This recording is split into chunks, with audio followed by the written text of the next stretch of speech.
March 23 മോഗ്രോവേയോയിലെ വിശുദ്ധ ടൂറിബിയൂസ് മെത്രാൻ. സ്പെയിനിൽ മോഗ്രേവേയോ എന്ന സ്ഥലത്ത് 1538 നവംബർ 6 ടൂറിബിയൂസ് ഭൂജാതനായി.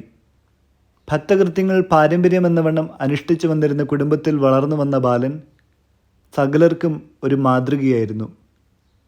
ഒഴിവു സമയമെല്ലാം അവൻ ഭക്തകൃത്യങ്ങൾക്കോ ദരിദ്ര സേവനത്തിനുമാണ് വിനിയോഗിച്ചിരുന്നത്. അനുപമമായിരുന്നു ജീവിത തപസ്. കാൽനടയായി വിദൂര തീർത്ഥസ്ഥലങ്ങൾ സന്ദർശിച്ച് പ്രാർത്ഥിച്ചിരുന്നു.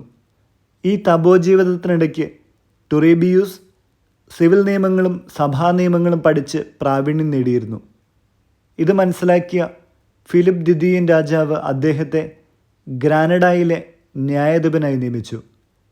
പ്രസ്തുത ജോലിയിലിരിക്കുമ്പോഴാണ് അദ്ദേഹത്തെ തെക്കേ അമേരിക്കയിൽ പെറു സംസ്ഥാനത്തിൻ്റെ തലസ്ഥാനമായ ലീമയിലെ ആർച്ച് ബിഷപ്പായി നിയമിച്ചത്.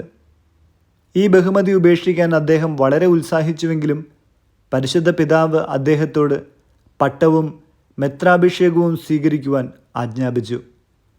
1587 ടൂറിബിയൂസ് ലീമയിലെത്തി ആർച്ച് ബിഷപ്പിൻ്റെ ജോലികൾ ഏറ്റെടുത്തു. ലീമ നിവാസികൾക്ക് പുതിയ ആർച്ച് ബിഷപ്പ് പുണ്യത്തിൻ്റെ ഒരു മാതൃകയായിരുന്നു. ദീർഘമായ ധ്യാന പ്രാർത്ഥനയ്ക്ക് ശേഷമാണ് അദ്ദേഹം ദിവ്യബലി അർപ്പിച്ചിരുന്നത്. ദിവസം തോറും പാപസങ്കീർത്തനം ചെയ്തിരുന്നു. രൂപതയുടെ എല്ലാ ഭാഗങ്ങളിലും അദ്ദേഹം 3 പ്രാവശ്യം സന്ദർശിച്ചു. 100,000-ഓളം കിലോമീറ്റർ അദ്ദേഹം യാത്ര ചെയ്തിട്ടുണ്ടെന്നാണ് പറയുന്നത്. അനേകരെ ജ്ഞാനസ്നാനപ്പെടുത്തുവാനും അനേകർക്ക് സ്ഥൈര്യലേപനം നൽകുവാനും ഈ യാത്രകൾ ഉപകരിച്ചു. അമേരിക്കയിലെ ഒന്നാമത്തെ സെമിനാരി ടൂറിബിയൂസാണ് സ്ഥാപിച്ചത്. 13 രൂപതാ സൂനഹദോസുകളും 3 പ്രാദേശിക സൂനഹദോസുകളും അദ്ദേഹം നടത്തി. ദരിദ്രർക്ക് ധർമ്മം നൽകുകയായിരുന്നു അദ്ദേഹത്തിൻ്റെ പ്രധാന ഭക്താഭ്യാസം. രൂപതയിൽ 3ാമത് സന്ദർശനം നടത്തുമ്പോഴാണ് മരണകരമായ രോഗം പിടിപെട്ട് 1606 മാർച്ച് 23 അദ്ദേഹം ഇഹലോകവാസം വെടിഞ്ഞത്. തിരുപ്പാതയും സ്വീകരിച്ചപ്പോൾ അദ്ദേഹം പറഞ്ഞു, എന്നോട് അരുളി ചെയ്യപ്പെട്ട സംഗതികളോർത്ത് ഞാൻ ആനന്ദിച്ചു. കർത്താവിൻ്റെ ഭവനത്തിലേക്ക് നമുക്ക് പോകാം. വചനം എസെക്കിയേൽ 3:19.